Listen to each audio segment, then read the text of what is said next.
263 جو ہے corps commander conference ہوئی ہے. ظاہر ہے انتخابات کے بعد یہ پہلی کانفرنس ہے اور اس کانفرنس میں بہت سارے جو ایشوز کے اوپر بات کی گئی ہے. جو ہمارے پاس اعلامیہ ہے آئی ایس پی آر کی طرف سے، اس کے اندر جو اہم اہمیت والی باتیں ہیں، جو اہم باتیں ہیں، وہ آپ کے گوش گزار کرتے ہیں. ناظرین، سب سے پہلے تو جو بتایا گیا ہے کہ پاکستان کی مسلح افواج نے دیے گئے مینڈیٹ کے مطابق عام انتخابات 2024 کے انعقاد کے لیے عوام کو محفوظ ماحول فراہم کیا اور اس سے زیادہ افواج پاکستان کا انتخابی عمل سے کوئی تعلق نہیں ہے. فورم نے اس بات پر تشویش کا اظہار کیا کہ کچھ مگر محدود جو ہے سیاسی عناصر، سوشل میڈیا اور میڈیا کے کچھ سیگمنٹس کی طرف سے مداخلت کے غیر مصدقہ الزامات کے ساتھ پاکستان کی مسلح افواج کو بدنام کرنے کی کوشش کی جا رہی ہے، جو کہ انتہائی قابل مذمت ہے. یہ ایک اہم نقطہ ہے. ناظرین، اس کے ساتھ ساتھ بات کی گئی ہے کہ گڈ گورننس، معاشی بحالی، سیاسی استحکام اور عوامی فلاح و بہبود سے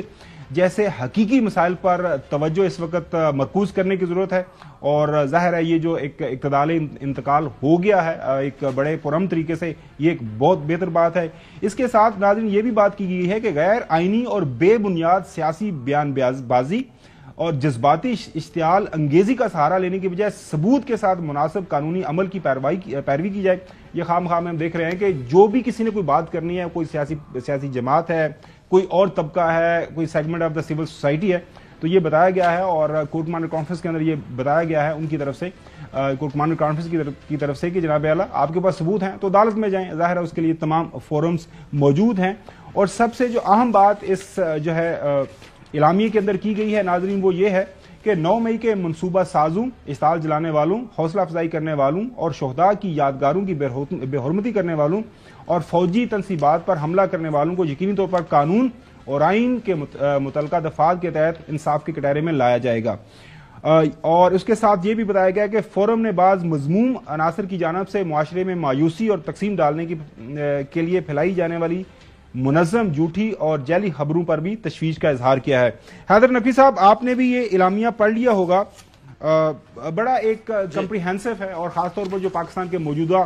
سیاسی حالات ہیں ان کے تناظر میں اگر دیکھا جائے تو ایک گائیڈ لائن دی گئی ہے. جناب اعلیٰ، ہماری ڈیوٹی لگی تھی مسلح افواج کی کہ آپ نے پرامن طریقے کے ساتھ انتخابات کروانے، وہ ہم نے کروا دیے. تو اب اگر کسی کو کوئی اعتراض ہے، کسی کو کوئی مسئلہ ہے، کسی کو کسی ایشو کے اوپر کوئی شکایت ہے، تو اس کے لیے فورمز پاکستان کے اندر موجود ہیں. اور اس بات کے اوپر اطمینان کا اظہار کیا گیا ہے کہ پاکستان کے تمام صوبوں کے اندر، وفاق کے اندر جو انتقال کا جو اقتدار کا مرحلہ ہے وہ بڑے ہی پرامن طریقے کے ساتھ جو ہے وہ طے پایا ہے. جی نقوی صاحب، دیکھیں، اگر ہم اس کا پورا کنکلوژن نکال لیں اس اعلامیے کا جو ابھی آیا ہے کور کمانڈر کانفرنس کے بعد، تو وہ یہ ہے کہ جو مایوسی پھیلائی جا رہی ہے اس کو کیسے ختم کیا جائے، سیکیورٹی اینڈز پہ بھی اور معاشی اینڈز پہ بھی یہ مایوسی کیسے ختم کی جائے، یہ اس کا ایک کنکلوژن ہے. اس میں بڑا کیٹیگوریکلی بتا دیا گیا ہے کہ پاکستان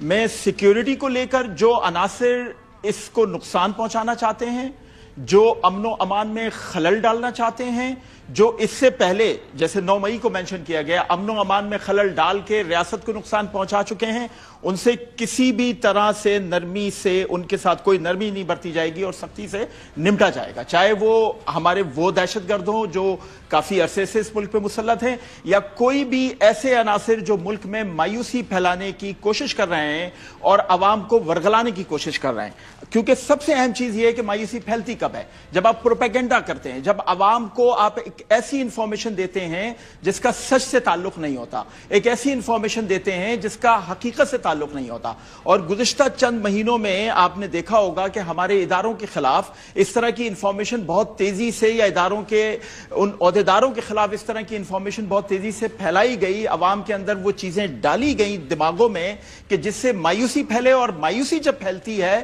تو بغاوت جنم لیتی ہے. تو یہ